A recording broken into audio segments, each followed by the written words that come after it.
A group of 4 Red Company Marines marched by.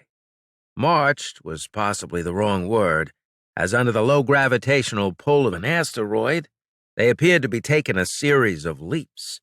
Each step took them farther than an Olympic jumper could fly back on Earth. My eyes were drawn to them and away from my drill bot.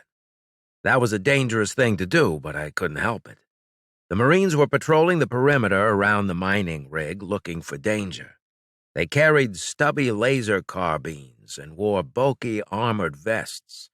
They seemed so superior to me, so organized, well-trained, and above all, dangerous. Their flying steps soon took them over the horizon of the asteroid and out of sight. "Starn! Damn it, Starn! Are you listening to me?" It was the foreman, a mean man with a quick temper. "I'm here, boss," I said, keying my helmet's comms. "I'm moving my drill bot to—" "Shut up.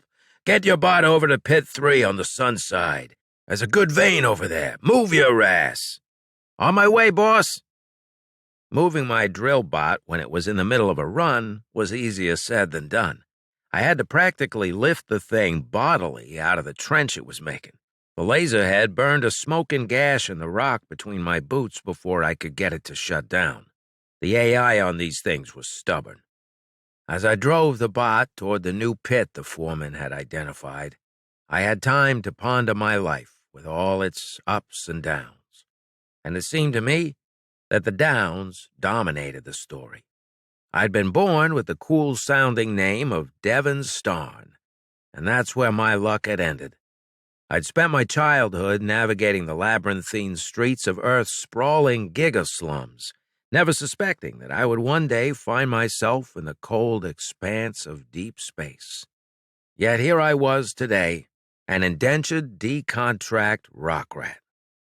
This difficult, dangerous work had begun when I'd been confiscated as an asset related to a long overdue debt.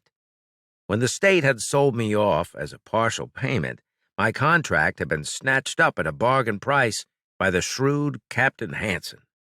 She commanded the mining rig Borag, an aging but formidable vessel that prowled the darkest, most remote corners of the solar system in pursuit of rare elements. Borag, with her patchwork exterior and mismatched components, had long endured the harsh realities of space mining, but she was our joint ticket to fortune. Or so I hoped. I toiled away during my so-called days, a term that felt out of place when the sun's light was no more intense than a full moon back on Earth, drilling and blasting through the rocky terrain of low-gravity asteroids.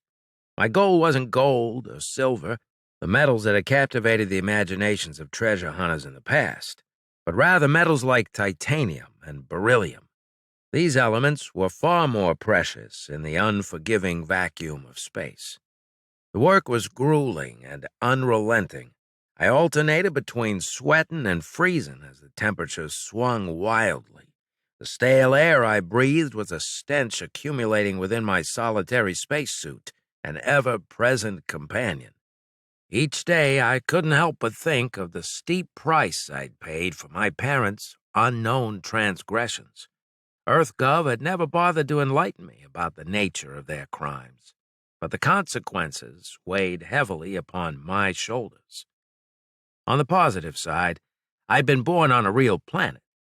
That simple fact set me apart from most of the other miners whose contracts were purchased to work aboard Borag.